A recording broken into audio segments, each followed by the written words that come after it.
As a professional, I'm gonna give you 5 simple rules that will change forever and instantly the way you paint landscapes, and that can make your paintings go from average to stunning. So the first thing to do if you want to paint landscapes like a pro is to work with layers. Most beginners work back to front and up to down. They make the sky, then the background until they arrive to the foreground, and that's it. But the pro's technique is much more effective because it simplifies the work for you. Let's get into it. Start with a thin layer of paint just to not start on a white canvas because everything looks darker on white. So it's better to have a colored canvas to see your colors better. Mine wasn't dark enough, to be honest, but anyways. Then you can make a sketch on your canvas. You don't need a pen for this. You can use your brush with diluted paint, it will do the job. Next layer is for placing the colors roughly. You need to focus on getting the colors and contrast right without trying to make it look good. Making it look good will be for the next layer, but for now, you need to get all of your attention on the values and colors. You take your reference and you simplify it the most that you can. But if you look at your painting with squinted eyes, it should look like something already. And then you can try to make it look good with the next layer. And that's where you really start to paint actually. That's where you bring your painting to life. It's a layer of all the details, and here you can work on getting everything looking like you want it to look like at the end. This method simplifies the work for you because it will be much easier to get everything right because you focus on things separately. The shapes for the sketch, then the values and colors, and then the details. Whereas if you paint all of the details from the start, you will have to build everything from scratch and to focus on everything all at once. So I think it's much harder and will not give you better results most of the time. And now, maybe the biggest question out there, how the f am I supposed to create depth in my painting? Well, as usual with art theory, once you know the answer, it gets almost obvious and above all, easy. Creating depth in a landscape is all about colors, contrasts, and level of details. The more things are far away from us, the more the colors should be cool. Bluish and purplish tone are perfect for that. And do not hesitate to really use blue and purple. You're trying to make a painting, not a photo, so if the colors are exaggerated, it makes it even better, isn't it? So cool tones for the background, and as we move to the foreground, the colors get warmer. Now it's the same thing for the contrasts. The more things are far away from us, the less contrast they have, and the closer things are to us, the more contrast they will have. And obviously the same thing for the level of details. You will have less details in the background and more in the foreground. This rule blew my mind when I learned it, and this is the one that allows me to create landscapes that feel real, landscapes which we can dive into. And if you like this tip as much as I do, don't forget to subscribe so you don't miss any useful tip in the future. Another thing you can do to help your landscape be even better is checking it from far away regularly. And for that, using a long brush is the way to go. When you use a short brush, you're too close to your painting, so it's difficult to have a good overview. On the other hand, if you use a long brush, you are always at good distance of your painting, but you have to hold it by the tip.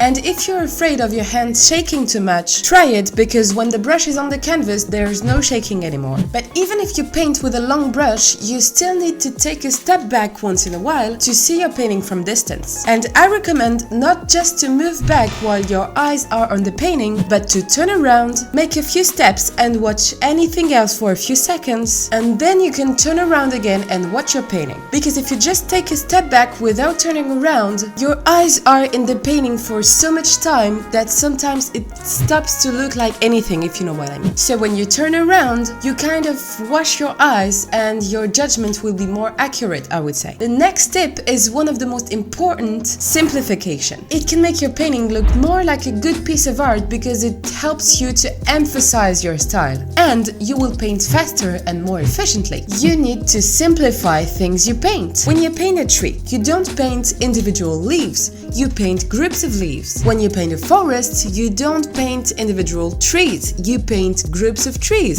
Same thing with the grass, same thing with everything actually. Everything needs to be simplified. And a good method for beginners, if you use references on your phone, is to not display the full image but only the thumbnail so that the image is very little, and that way you don't see any of the details. Now your painting is done. So you sign it and that's it. Finished. Well, no.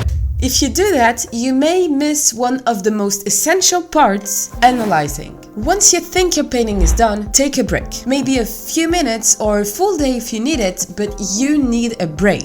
Then come back to your painting with fresh eyes and analyze it. What do you like about it? What do you not like about it? And what can you change to make it better? And sometimes it can be so little that it will take you 5 minutes and change everything. And maybe it will be good as it is, but you have to make sure by analyzing it. And if this video helped you, I suggest you watch my 5 best tips about oil painting or about acrylics, depending on which one you use, and I will see you there.